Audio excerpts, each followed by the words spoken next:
Hello, this is Dread, and in today's video topic, we are going to be going over the Road to 1.0 episode on Flameburst Warpath Paladin. What does this mean? Well, we take a character fresh from level 1 and push it all the way to the first empowered monolith. Thankfully, with this build, we actually have a finished build already on the channel.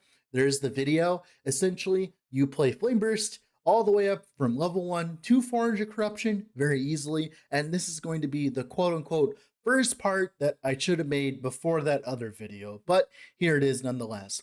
Also, another thing, it turns out, apparently, if you family share another Steam account with your last Epoch account, you can essentially have a fresh start for free without having to buy a new last Epoch account, without having to delete all your items. All you got to do, make a new Steam account, Steam share it with, of course, your main Steam account, play last Epoch, and it will count as though it's a completely fresh state for installation, which means, of course, you can play last Epoch for fresh and do all your season start testing right now, which is what I did with this character. We actually did an actual season start test, which is amazing, and it made it a lot more fun.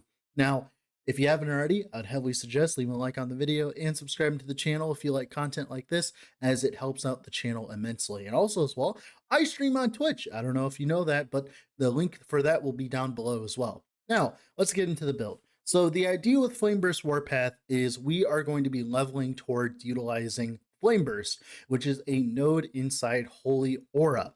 Right? The idea here is we use Warpath to trigger a bunch of hits to apply Flame Burst stacks, which will then explode after we get a decent amount of them. Now remember, thanks to the fact that Warpath has that less ailment multiplier, that means it will apply less stacks of Flame Burst stack, which means Warpath technically is quote-unquote worse than a normal attack, but Warpath still ends up being best in slot for this kind of build because not only do we have the mobility, but also as well we have the double attack speed scaling. So all of your attack speed that you invest into Warpath is doubled essentially, which means that overall, if you get enough attack speed, you can make up for the downside of not applying as many stacks as a normal setup does, right? And normally this build was pretty good back in the day, and it was really fun at that point, but it got nerfed and changed a few ways. And thankfully, we found a way out of that rut by, of course, scaling Smite for single target. So Flame Burst is really good for clear, but it's not necessarily the best for single target. You can still do single target with it. It's pretty okay for it. But the best way of dealing single target damage with this build is utilizing Smite. Now, a lot of people are like, hey, Dread, why don't you play Warpath Smite? Why don't you play Warpath Smite? Well, generally it's terrible, but in this case, it's actually very good, as while we're channeling Warpath, if you don't know, we will gain 10% base crit with swords and 100% fire penetration with scepters, meaning that our smites that are channeling and using while we're using Warpath, right, they will have 100% fire pen and a bunch of base crit, meaning that our smites hit like an absolute truck. If you're watching some of the footage, you'll see whenever I'm smiting things, they take insane amounts of damage, right? So of course we scale Smite for single target and we trigger it once per second with Warpath.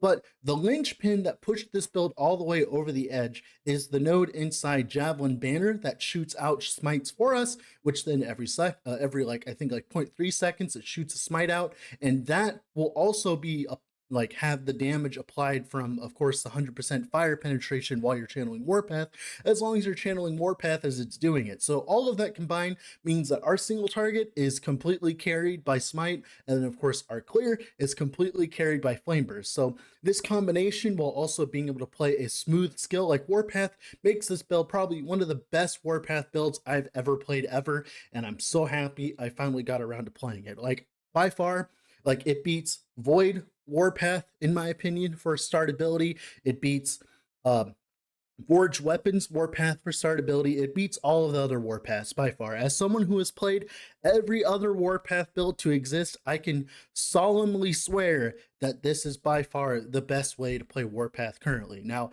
of course, patch notes are coming in about a few days before launch. We'll see if this build survives or not. Of course, it should, as it's not like as busted as, like, let's say Rune Master, right? It should be fine, but we'll see. Now, what we're going to be doing is we're going to be going in planner to talk about the build and how I leveled it and how I transitioned into, of course, the Endgame product, as there is a little bit of a leveling meta for this build, which I'll get into then. All right, so here we are in Planner with the character. So what I did was, as I leveled up the character, I took snapshots utilizing last Epoch Planner's like import feature, and I took a snapshot every step of the way, from all the way from level 1 all the way to level 80. So we can talk about what I did and how I transitioned. So the first thing that you're going to be doing, of course, is playing Hammer Throw. You're going to be playing Hammer Throw, right? And you're going to be doing Hammer Throw Spiral alongside Catapult, and then grabbing the Ignite chance here and getting Ignite chance everywhere else, because it's a really easy way early on to scale damage. Then the rest of your skill points are going to be focused around getting Lunge set up with Pilum Assault, and then of course Javelin, and getting that set up with Holy Trail. And then by the time you get to this level, like about 25-ish, and you get a decent spear and everything, you could probably swap into the setup that is, of course, Holy Trail, which I show the transition here. Now what we're doing is we're playing with Holy Trail, playing with Lunge, and then we're speccing into Warpath to start getting it prepared for our inevitable transition into Flameburst Warpath, right? So if you look at here, the passives will be all here. This is the build that I set up like before I swapped into Holy Trail, and then after this is the setup that I had after I transitioned into Holy Trail. So this is the before from level 1 to 25 for Hammer Throw, right? And then this is the 25 to 60 that I played Holy Trail. So this is like the transition planner. So this is like what you'll swap into. And then we're going to get all the way to level 60. This is about where I felt comfortable swapping from Holy Trail into Warpath. So let me show you a few prerequisites that would be important. The first thing is having all 5 skills spec'd and ready to go. Having all 5 points in Cyclone of War specifically, right? And then having the minus mana cost, that's very important, right? And then eventually we can move into the Smite nodes. Having, of course, Smite set up for single target, which we'll need it for later. And then having all the Flame Burst nodes inside Holy Aura, having it in this specialization. And then once all that happens, we can unspec out of Javelin, unspec out of Lunge, and then completely change our build around, which you'll see here. So we go from playing Holy Trail Javelin with like the passives and everything here, right?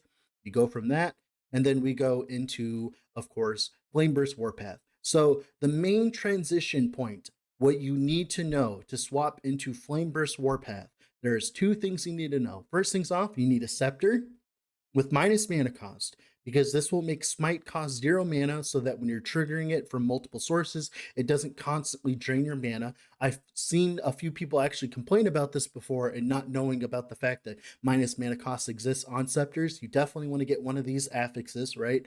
And then, of course, for the sword, when attack speed, crit. To be honest, the sword is kind of a stat stick. All we care about the sword is mainly to get that gigantic base crit and then get the attack speed, because the more attack speed you have, the more flame bursts we proc, right? So that's good, right? And the other pain point that I've seen a lot of people struggle with is having avarice. Avarice is a reward from the quest Urza's Ledger. Essentially, you're going to go into Last Epoch and go to the checklist and follow the the quest for Urza's Ledger and talk to Urza, not talk to the gambler guy. And this will give you access to Avarice.